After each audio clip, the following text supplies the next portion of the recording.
Assalamualaikum warahmatullahi wabarakatuh. Selamat bertemu lagi dengan saya Violeta Siska Mutiara. Kali ini di pertemuan keempat mata kuliah Evidence Based Midwifery. Tema pada materi kali ini adalah telaah kritis artikel kesehatan. Setelah di pertemuan sebelumnya Anda mengerjakan tugas 1, 2, dan 3 yang antara lain membuat PICO, membuat skenario klinis, pertanyaan klinis, kata kunci, dan Anda sudah mencoba melakukan pencarian pencarian artikel kesehatan di jurnal. Jurnal yang Anda dapatkan nantinya akan dilakukan telaah kritis. Sebelum melakukan telaah kritis, yang penting di sini adalah Anda tahu dari jurnal-jurnal yang Anda dapatkan itu sebetulnya ada derajat evidence-nya atau derajat buktinya. Yang dimaksud di sini adalah kualitas jurnalnya atau kualitas artikelnya itu bisa dilihat dari jenis jurnal tersebut atau jenis artikel tersebut. Derajat yang paling tinggi adalah meta-analisis dari RCT. Jadi Anda cek apabila dari hasil searching yang kemarin sudah Anda lakukan dengan beberapa kata kunci, kemudian mengarah ke judul-judul spesifik dari artikel-artikel tertentu, kemudian artikelnya sudah coba Anda buka, Anda lihat di situ untuk jenis dari artikel tersebut apa. Apabila di paling atas biasanya di judul dari artikel atau judul jurnal, di situ ada tulisan meta-analisis, itu berarti jurnal yang Anda dapatkan adalah jurnal yang baik. Apalagi jurnalnya tentu saja sudah dicari dari website jurnal internasional bereputasi. Pastinya valid. Nah, di sini apabila meta-analisis itu maksudnya adalah artikel tersebut berisi beberapa maksudnya beberapa artikel yang dibahas bersama-sama dan dibandingkan. Meta-analisis yang paling bagus adalah yang berisi beberapa penelitian RCT. Nanti kita akan bahas lebih lanjut. Selanjutnya di bawahnya adalah derajat 1B, yaitu paper atau artikel yang berisi laporan penelitian dengan metode RCT atau Randomized Control Trial, yaitu dengan uji klinis acak terkendali. Di derajat bawahnya ada 2A, yaitu artikel penelitian atau laporan penelitian yang berupa uji klinik dengan pembanding, tetapi di situ tanpa random. Di derajat 2B ada penelitian kuasi eksperimental, biasanya sudah banyak ditemukan walaupun hanya di jurnal nasional ataupun jurnal lokal juga sudah banyak. Kemudian derajat 3 adalah penelitian deskriptif, ada studi komparasi, misalnya perbandingan, kemudian perbedaan, biasanya judul-judulnya, kalau yang studi korelasi misalnya hubungan, pengaruh, atau studi kasus, ini biasanya sudah banyak ditemukan. Kemudian derajat yang paling rendah atau paling bawah adalah derajat 4, yaitu laporan komisi ahli, opini, pengalaman klinik ahli yang diakui. Kita ke derajat 1, yaitu meta-analisis dari RCT. Di sini yang dimaksud adalah artikel penelitian atau artikel yang melaporkan atau menceritakan hasil penelitian berupa beberapa uji klinis acak terkendali. Teknik statistiknya bisa secara kombinasi. Contohnya, misal di dalam artikelnya yaitu meta-analisis terapi hiperemesis gravidarum. Ada 16 artikel yang menggunakan metode randomized control trial yang dilaporkan di dalam satu artikel. Jadi meta-analisis ini adalah merangkum ada suatu hasil penelitian berupa rangkuman yang membandingkan beberapa hasil penelitian orang lain dengan tema serupa. Nah, kemudian ada contohnya misalnya meta-analisis terapi anemia gravidarum.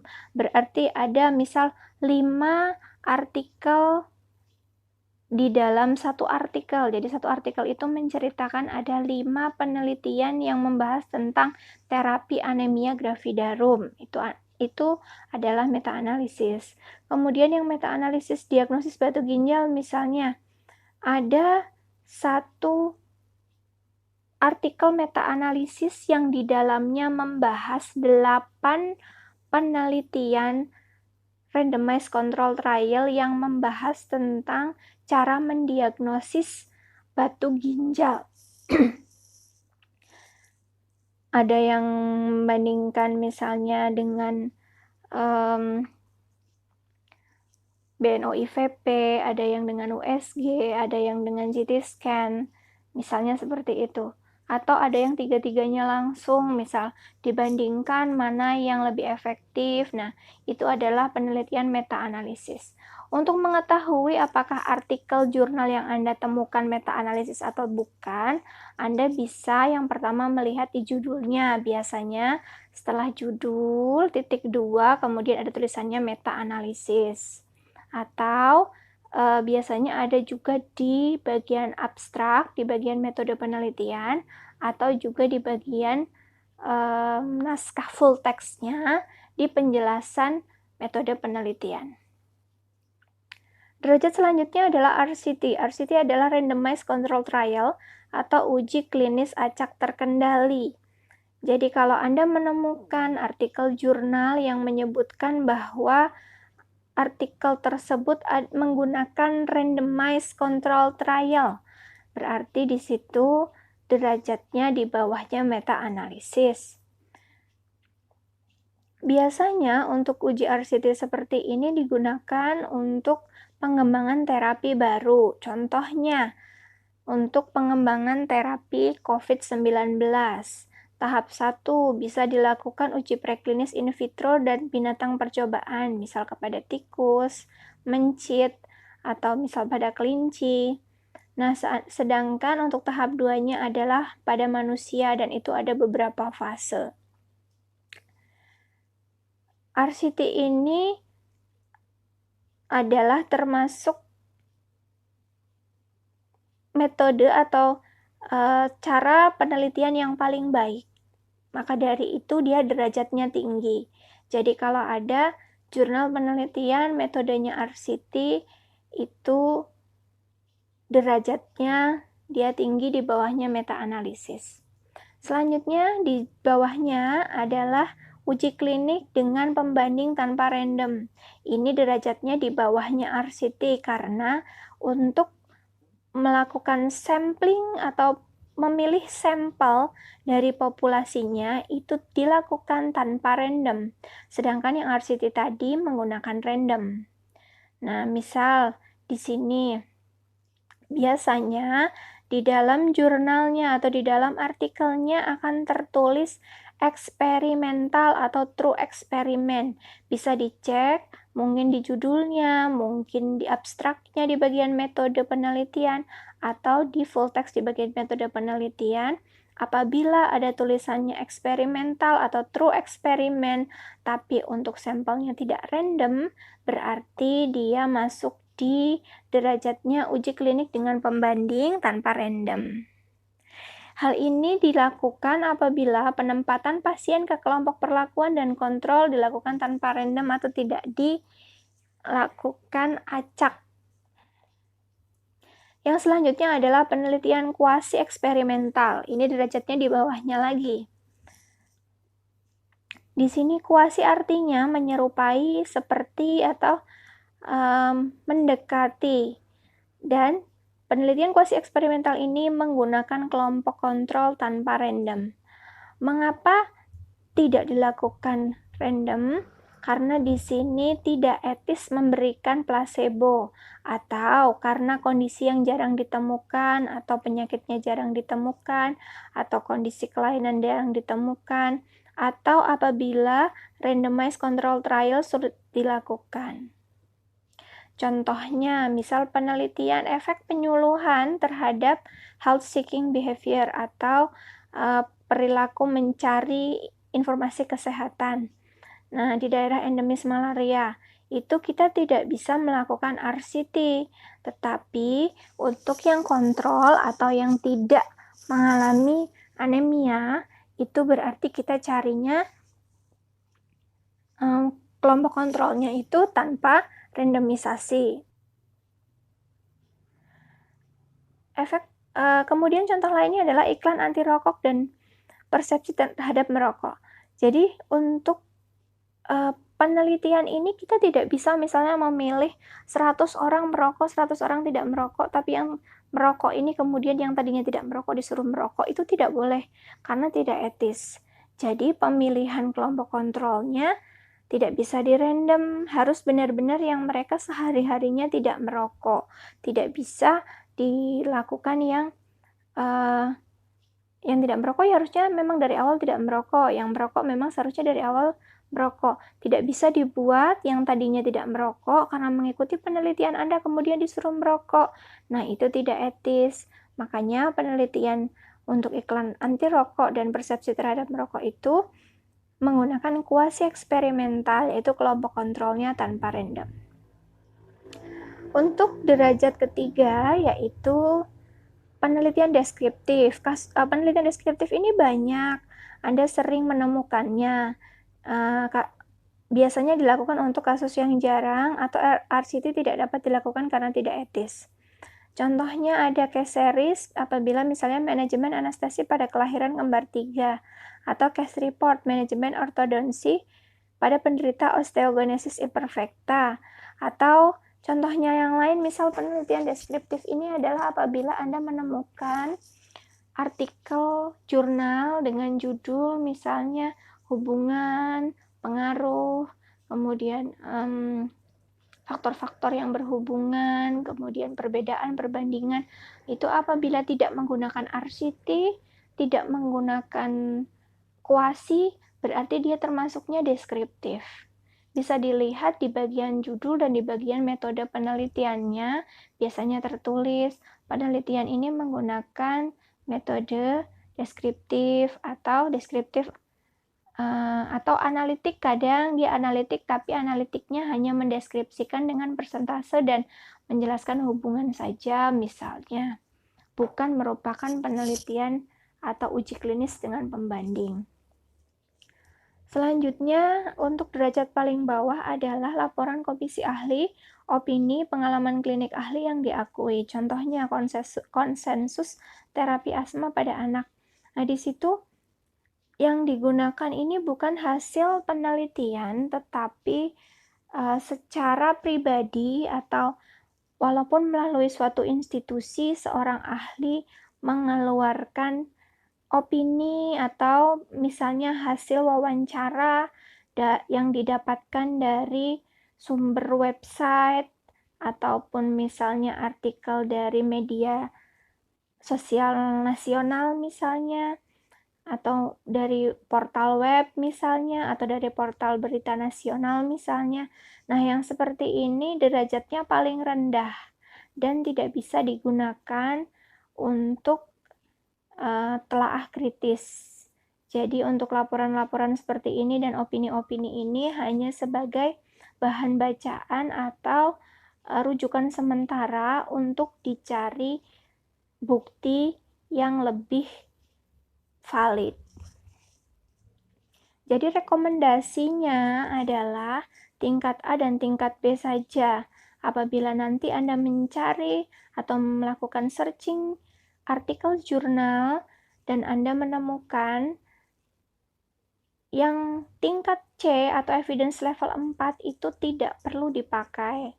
Pakai saja yang B, atau lebih baik lagi jika Anda menemukan jurnal atau menemukan artikel penelitian dengan tingkat A. Itu akan lebih baik, yaitu yang meta-analisis ataupun randomized control trial Atau nama lainnya atau misal jenis lainnya ada systematic review. Misal dari meta-analisis itu sudah tertinggi atau di bawahnya ada systematic review misalnya. Apabila di dalam judul atau di metode penelitiannya tertulis meta-analisis, systematic review, randomized control trial, berarti itu derajatnya sudah cukup baik dan bisa digunakan untuk melakukan telaah kritis. Nah, nantinya jurnal yang Anda dapatkan akan dilakukan telaah kritis yang merupakan penilaian objektif terhadap informasi yang bermanfaat dan merupakan cara sistematik menilai validitas metodologi. Jadi dari artikel yang didapatkan valid atau tidak hasilnya itu kita bisa ketahui dengan melakukan telaah kritis.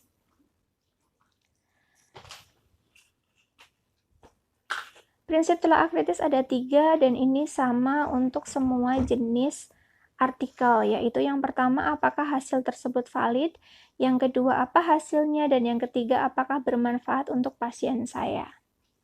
Kita ke yang pertama, yaitu pedoman telaah kritis uji diagnosis. Apakah Anda masih ingat dengan jenis-jenis artikel diagnosis yang sudah pernah saya jelaskan? Yang akan kita bahas di sini adalah artikel-artikel yang membahas tentang membandingkan cara pemeriksaan A, B, C, D, dan seterusnya untuk menegakkan suatu diagnosa penyakit.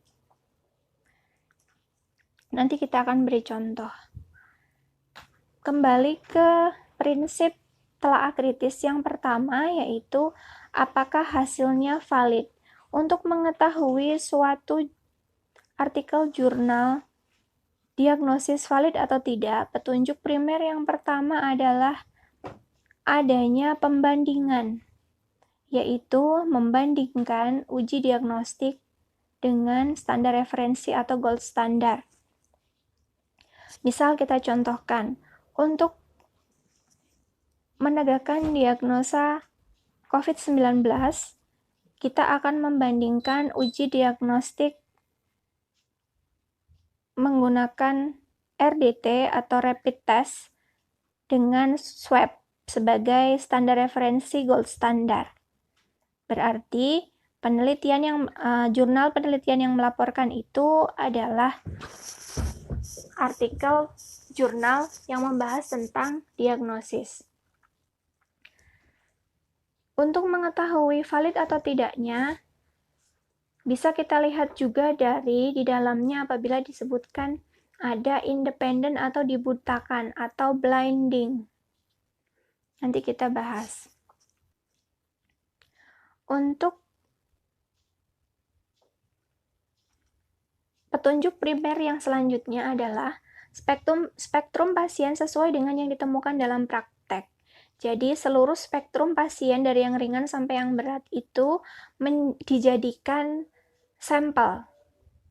Misalnya tadi, apabila kita menemukan jurnal penelitian tentang menegakkan diagnosa COVID-19 dengan membandingkan rapid test dengan swab untuk menegakkan diagnosanya, berarti sampel yang digunakan adalah seluruh spektrum pasien, mulai dari OTG, ODP, PDP, sampai yang memang sudah terdiagnosa positif. Itu akan semuanya dijadikan sampel atau seluruh spektrum pasiennya dari yang ringan sampai yang berat.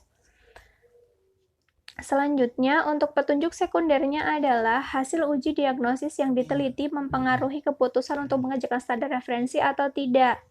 Misalnya, yang memeriksa antara rapid test dengan swab sama atau tidak. Apabila orang yang sama dengan waktu yang sama, berarti kita bisa meragukan apakah hasilnya itu valid atau tidak, karena apabila orangnya sama, waktunya juga berdekatan, ada kemungkinan dari faktor subjektivitas untuk membaca hasil. Misal, paginya dilakukan rapid test, kemudian siangnya dilakukan swab, antara yang memeriksa hasilnya adalah satu orang yang sama. kemudian nanti akan dihubung-hubungkan dan subjektivitasnya tinggi. Selanjutnya adalah untuk yang B, cara melakukan uji diagnosis dideskripsikan dan dapat direplikasi. Jadi suatu artikel jurnal yang membahas tentang diagnosis yang membandingkan cara pemeriksaan A, B, C, D untuk menegakkan diagnosis suatu penyakit, yang valid adalah yang uji diagnosisnya dideskripsikan. Jadi di dalam jurnalnya, di dalam artikelnya menjelaskan, misalnya kalau pemeriksaan rapid test atau pemeriksaan swab, bagaimana langkahnya, apa saja alat-alat yang digunakan, bagaimana mekanismenya, bagaimana SOP-nya, itu dideskripsikan dengan jelas sehingga si pembaca jurnal atau pembaca artikel tersebut bisa mereplikasi atau melakukan kembali di tempat prakteknya. Yang dideskripsikan dengan jelas dan dapat direplikasi itu adalah yang valid. Tapi apabila tidak dideskripsikan bagaimana cara pemeriksaannya, berarti penelitian atau artikel atau jurnal tersebut bisa jadi tidak valid. Untuk prinsip telaah kritis yang kedua adalah what were the result atau apa hasilnya. Yang akan dilihat adalah likelihood ratio. Nanti likelihood ratio bagaimana cara membacanya kita akan pelajari di belakang. Di sini ada contohnya. Contoh di sini adalah tabel 2x2 untuk hasil penelitian uji diagnostik IVA dibandingkan dengan gold standarnya yaitu pap smear. Kita lihat di sini, mungkin Anda sudah pernah banyak melihat tabel 2x2 ini di bagian hasil penelitian. Di situ huruf A menunjukkan adalah sampel atau orang yang hasil IVA-nya positif dan hasil pap smear-nya juga positif. Sedangkan yang B, orang yang hasil uji diagnostik IVA-nya positif tetapi hasil pap smear-nya negatif. Yang C, orang yang uji diagnostik IVA-nya negatif sedangkan hasil pap smear-nya positif. Berarti di sini menunjukkan adanya negatif palsu. Sedangkan yang B tadi menunjukkan positif palsu. Kemudian yang D adalah yang hasil uji diagnostik IVA-nya negatif dan hasil pap smear-nya juga negatif. Sedangkan N1 di sini menggambarkan keseluruhan hasil uji diagnostik IVA yang positif. Sedangkan N2 adalah keseluruhan sampel yang hasil uji diagnostik IVA-nya negatif. Sedangkan N3 adalah sampel yang hasil uji pap smear-nya positif dan N4 adalah sampel yang hasil uji pap smear-nya negatif. Dan N adalah keseluruhan sampel. Dari contoh ini Anda bisa berlatih menghitung sensitivitas, spesifisitas, likelihood ratio positif, dan likelihood ratio negatif. Anda tinggal memasukkan A-nya, kemudian B, C, D-nya, dan dikalikan persentasenya. Kemudian setelah ditemukan sensitivitas dan spesifisitasnya, Anda bisa menghitung likelihood ratio positif dan likelihood ratio negatif. Untuk pretest probability, pretest odds, dan post-test odds, serta post-test probability tidak akan kita bahas dalam materi ini. Di sini saya contohkan adalah hasil dari penelitian uji diagnostik ferritin serum untuk menegakkan diagnosa anemia defisiensi besi. Nah, di sini ada angkanya A, B, C, D, dan seterusnya. Apabila Anda masukkan ke dalam rumus, akan didapatkan hasil seperti ini. Sensitivitas dari uji diagnostik ferritin serum untuk menegakkan anemia defisiensi besi adalah 90%. Artinya, 90% hasil penelitian yang menunjukkan positif itu benar-benar positif, sedangkan yang 10%-nya adalah positif palsu. Sedangkan spesifisitasnya adalah 85%, berarti menunjukkan bahwa yang negatif 85% itu betul-betul negatif, tapi yang 15%-nya adalah negatif palsu.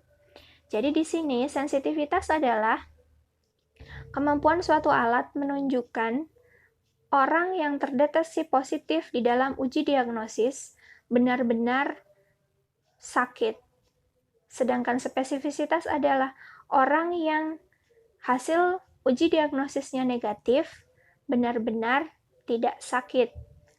Nah, semakin bagus sensitivitasnya, berarti semakin baik pula alat tersebut. Semakin baik spesifisitas, semakin tinggi spesifisitasnya juga semakin bagus dari uji diagnosis tersebut. Karena jika sensitivitasnya 100%, berarti tidak ada hasil positif palsu. Dan apabila hasil spesifisitasnya 100% juga tidak ada hasil negatif palsu. Tetapi sampai sejauh ini tidak ada alat yang bisa menghasilkan sensitivitas dan spesifisitas 100% karena tetap ada faktor-faktor lain yang mengganggu dan bisa menyebabkan dari positif palsu dan negatif palsu. Untuk likelihood ratio, apabila Anda menghitung dengan angka-angka tadi, kita bisa menemukan angka LR positifnya 6 dan LR negatifnya 0,12. Perlu diingat, untuk menghitung LR positif dan LR negatif, angka persentase di dalam sensitivitas dan spesifisitas harus dirubah dulu menjadi desimal. Berarti 0, dan 2 angka di belakang koma. Nah, untuk hasil LR positif dan LR negatif, begini cara membacanya. Apabila angka LR positifnya tadi adalah 6, sedangkan LR negatifnya 0,12, kita tinggal lihat. Angka 6 ada di antara 5 sampai 10, sedangkan 0,12 ada di 0,1 sampai 0,2. Kita bisa lihat di situ likelihood ratio-nya membawa perubahan sedang. Berarti uji diagnostik ferritin serum membawa perubahan sedang untuk mendiagnosis anemia defisiensi besi. Yang paling bagus adalah apabila likelihood ratio-nya untuk yang positif adalah lebih dari 10 atau yang likelihood ratio negatifnya kurang dari 0,1, itu menghasilkan perubahan yang besar dan sering konklusif. Untuk prinsip telaah kritis selanjutnya adalah apakah hasilnya bisa membantu pasien saya. Setelah kita tadi melihat apakah ada pembandingan, apakah independen atau dibutakan, apakah di sini juga untuk likelihood ratio-nya nilainya bagus, sensitivitasnya nilainya bagus, spesifisitasnya nilainya bagus. Kita tetap yang terakhir adalah dilihat apakah reproducibility-nya baik. Maksudnya, apakah kita bisa mereproduksi atau melakukan kembali pemeriksaan tersebut di tempat praktek kita. Karena walaupun misalnya sensitivitas dan spesifisitasnya tinggi, tetapi misal alatnya mahal atau tidak tersedia, berarti itu tidak cocok untuk pasien di tempat praktek kita. Atau apakah hasilnya bisa merubah manajemen saya? Misalnya, apakah misal untuk penegakan diagnosa fibroadenoma mame atau sampai ke kanker payudara misalnya.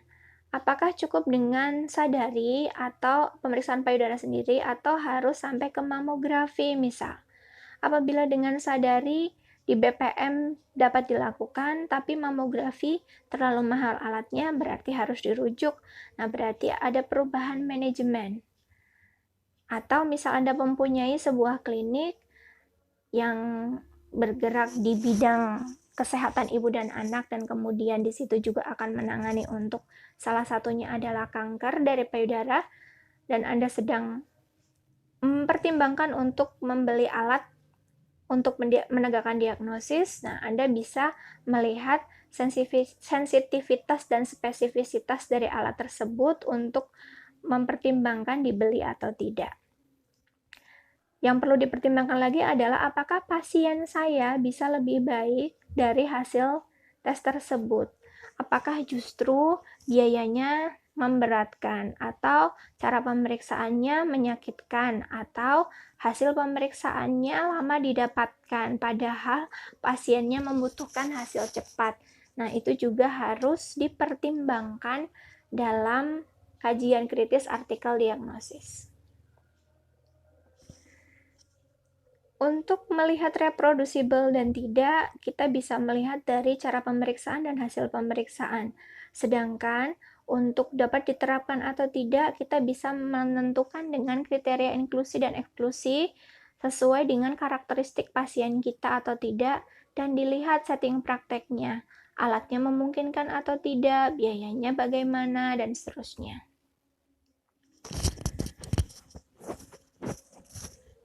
Dan kemudian hasil dari kajian kritis artikel diagnosis itu harus kita pertimbangkan apakah pasien saya akan menjadi lebih baik, apakah menambah informasinya, apakah menguntungkan atau tidak.